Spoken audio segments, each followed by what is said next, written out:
So let's get into our touch this week. So let's talk about let's start off with George Floyd in regard to his murder and things like that. The ex-cop who was sentenced on Wednesday. So you want to start us off, Vagabond? Yeah. This is our former Minneapolis police officer Thomas Lane, who pleaded guilty to a second-degree manslaughter charge in the killing of George Floyd. His role in this was he held Floyd's legs down while Derek Chauvin, knelt on Floyd's neck for 9.5 minutes on May 25th of Mm, 2020, mm, and Chauvin was sentenced to 22 and a half years in prison.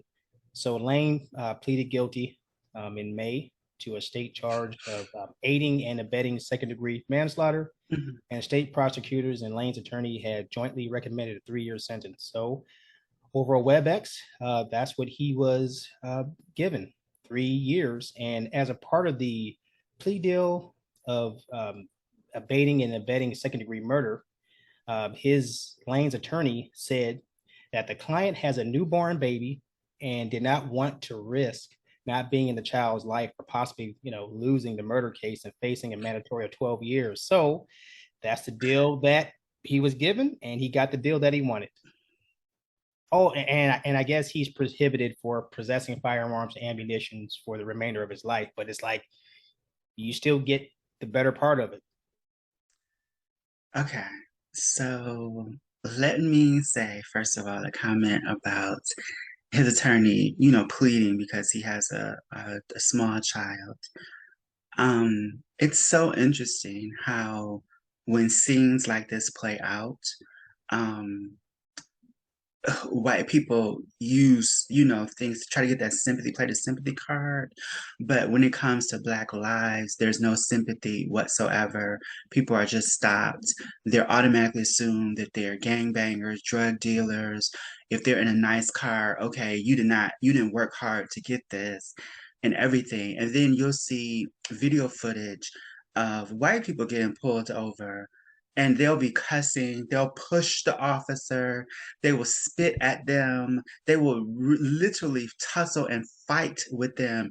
And there's no injury. They don't tase them. There's nothing serious that happens. But as soon as a Black person actually starts acting like they're going to do something, you just immediately pull your gun out and shoot. Whatever. I have no sympathy in regards to this one. But the thing that, and just in my research on this one, I thought was really interesting because he said that, let me see, um, he erroneously thought he might have to register as a predatory offender, saying his role was minimal when compared to Chauvin's. And it's just ridiculous. It's just Mm-hmm. ridiculous. And he got belligerent because he said, I got to register as a predatory offender. What the blank is that? It's like What? it goes to show you right there that there was no change. Mm-hmm. There's no change. When I'm like, dude, you took part in killing a man. You held his legs Mm-hmm. down. Like you were part of that.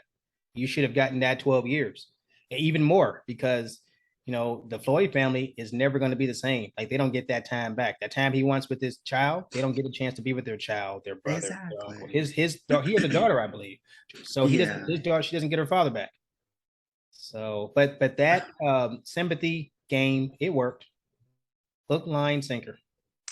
It's just so sickening to me that again,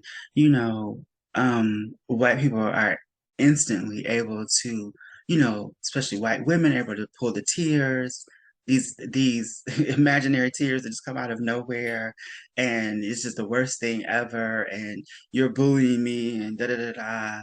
But they are quick to try to just call us out for any and everything. It's just it's a horrible system. The system is so broken. And instead of sending billions upon billions over to another country, why not fix some shit here? And again, I know I sound like a broken record at this point, but it's just aggravating and it's disheartening that you got so many broken systems here, but we're trying to fix and repair a system over there.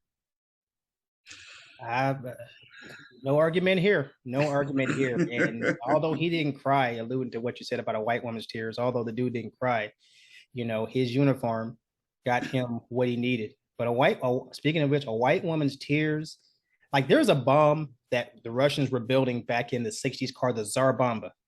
And this Mm. thing was more devastating than anything that was ever created. Oh, And wow.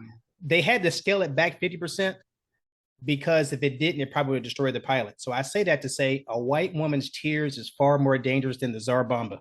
Oh my gosh. So look up the Tsar Bomba. There's actually a launching of it. This is the most devastating thing ever. They scaled it back 50%, but it was still felt around the world. This thing was just a white woman's tears had probably caused more deaths than this thing could ever cause. I would So have to, unfortunately, have to agree with that. so yeah, he pretty much got off. Matter of fact, I think that change begins with us, and we have to get Mm-hmm. tired. In fact, I had this thing that happened this week. I forgot to mention in the catch up. I Okay. was invited by some of the fellas to Monday night football, and you know how I feel about the NFL. So I'm like, no, I don't participate in that. I'm done with the Mm-hmm. NFL. So all of that plays a role, and I couldn't be around them anyway because it is sickening to my stomach to say, well, you're the reason why I'm going to have to fight harder. It's why my nephews, my children, whoever, you're because when you hurt a business's bottom line, that's when they begin to say, okay, we're taking them seriously. So yeah, they will Mm-hmm. just see us as, oh, they're going to march again, and they're going to Yeah. sing, and they're going to get Al Sharpton, and we get to see what hairstyle he has next. I love Al. I'd like to mess with him, but Of that's course, you gotta mess with Al. but that's all we're gonna get out of them, and then we Exactly. can continue to do what we do. So I can't wait till we get tired as a people and take a stand. I Yeah. think things will change. And speaking of getting tired, I think Black people are tired. However, I feel as though Black people, and I don't mean this in a, well, I mean in a negative connotation, but not as a broad statement of all Black people. But Black people are the definition of insanity because we do the same shit over and over and expecting something different to happen. No, at some point, the marching, the protesting, the praying, and all this, we have to start doing. Taking other means, and I don't mean it always has to go to a violent level. However, like you said, if we stop spending our money with these people, trust and believe things will change immediately because Black people have so much power in just our spending dollar, and we spend money on bullshit. We are so we we trying to impress each other because we want favor with the white person, but it's not doing us anything. We're broke. We don't have anything in the bank. If Lord forbid, if some of us, probably 75% of Black people, if there was something an emergency that happened, you don't have $1,000 saved up. You can't pay it. You don't have 6 months of expenses to be able to handle, take care of things if something were to happen. We live by a paycheck to paycheck mentality, and we just want to show out for each other when I don't give a damn what you doing. I don't give a damn what you doing. We need to be thinking about long term and playing the strategy better than what we have been doing. It's not cute to get a PPP loan and go to Tulum and then be on social media showing your PPP money and you making it rain. What kind of shit is that? That's stupid. So you don't think the government, you don't think your employer, you don't think anybody who has access to the same shit you post and everybody else has access to see it. And once you put it out there, it's out there. So any of our videos that we're doing or our podcasts, anything like that, it's out there in the lexicon. So at some point, or in the zeitgeist, at some point, somebody can pull this up, and just like with a lot of other things, they can take a sound bite, and they can destroy our whole career because they took one portion of what we said without taking the whole context. Agreed. But you gave me an idea though. The next time I see a damn march with Black folks, you know what I'm gonna do? I'm gonna go out there with some shoes. Be like, you know what? Since you're out here marching, you need to buy these shoes right here. I'm gonna get the cheapest shoes, on the site, and then I'm gonna mark up the price. I'm gonna give you some shoes, and then I'm gonna have what? Some Bibles, some Qurans, and whatever holy book that boot, like whatever Hmm. religion you are, I'm gonna have those books. Here, take one of these also, but let me sell you some shoes. I'm gonna take advantage of hey, if we're not gonna take a stand in a way, I'm gonna take advantage of the situation. You're gonna be seeing me out there selling some shoes. You want to march? Because march is cool, but you gotta take a stronger approach. I'm gonna be out there selling shoes. Please follow, rate, and comment about this podcast. We are on all major podcasting platforms: Apple Podcasts, Spotify, Google Podcasts, Stitcher, Anchor, Radio Public, and Pocket Cast. You can also email us at wehateyoupodcast@gmail.com. That is again, wehateyoupodcast, all one word, @gmail.com. You can email us with any comments, topics you want us to discuss, or if you just have something you want to share about why you hate people.